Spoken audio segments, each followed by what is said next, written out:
The fall and rise of Joseph. Here's a richly detailed, exciting narrative from Genesis, bringing the story of Joseph, the dreamer, the betrayed, and the redeemer, vividly to life.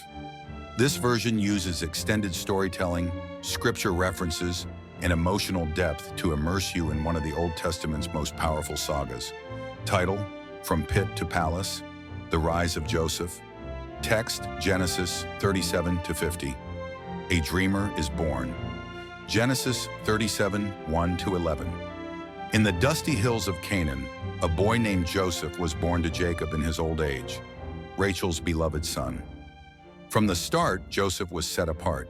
His father made him a richly ornamented robe, a coat of many colors, and in doing so, kindled a fire of jealousy in the hearts of his older brothers. They saw not just a favored son, but a threat. Joseph was different. He dreamed strange and vivid dreams.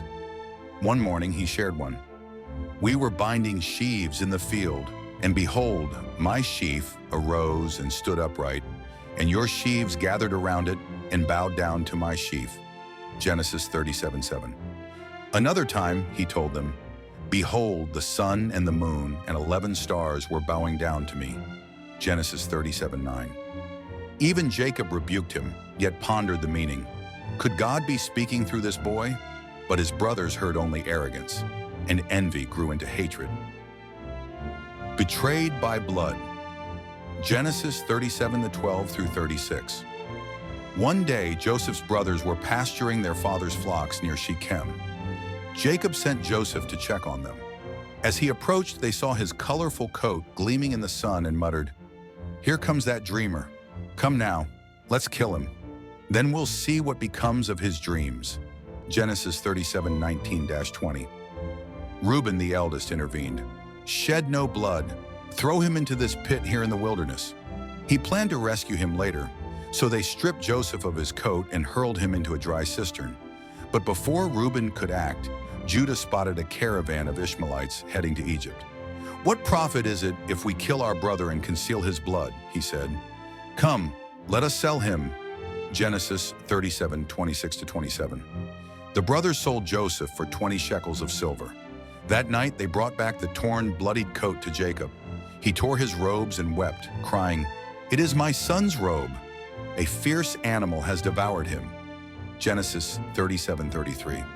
The father mourned deeply, while Joseph was dragged toward a foreign land. Temptation in prison. Genesis 39.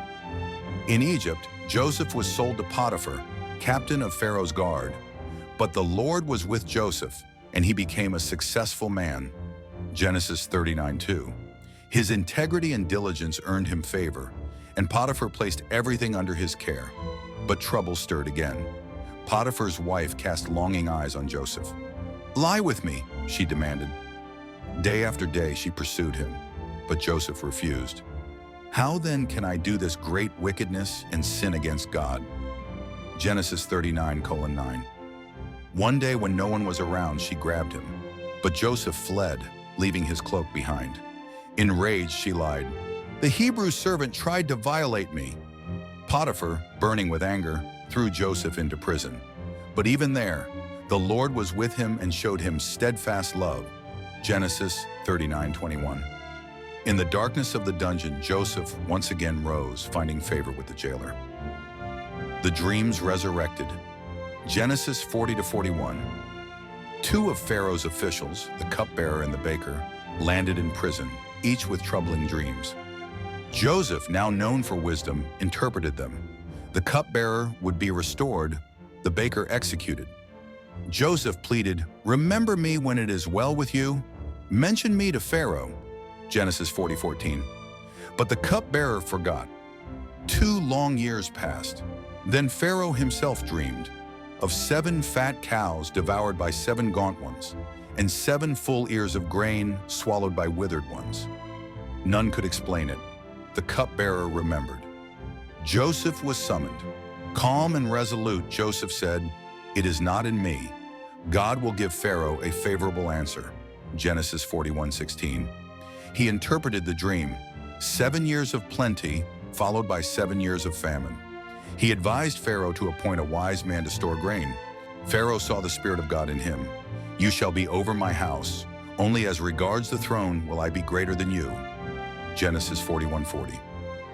Joseph, once a slave, now ruled Egypt. The brothers bow down. Genesis 42-45. The famine spread far, even to Canaan. Jacob sent his sons to buy grain from Egypt. They bowed before a powerful governor, Joseph, whom they did not recognize. He tested them, accused them, imprisoned Simeon, and demanded they bring their youngest brother, Benjamin. When they returned with him, Joseph was overcome with emotion. "Is your father well, the old man of whom you spoke?" he asked, tears brimming. Finally, unable to hide his heart, he wept aloud and declared, "I am Joseph. Is my father still alive?"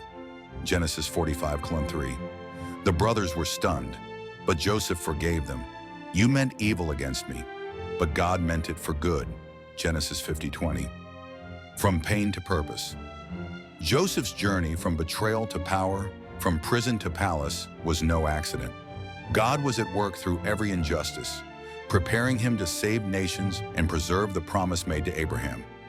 The story of Joseph is a tale of providence, forgiveness, and the faith that blooms even in adversity. It reminds us that though we may be cast down, we are never forgotten. The same God who was with Joseph in the pit was with him in the palace.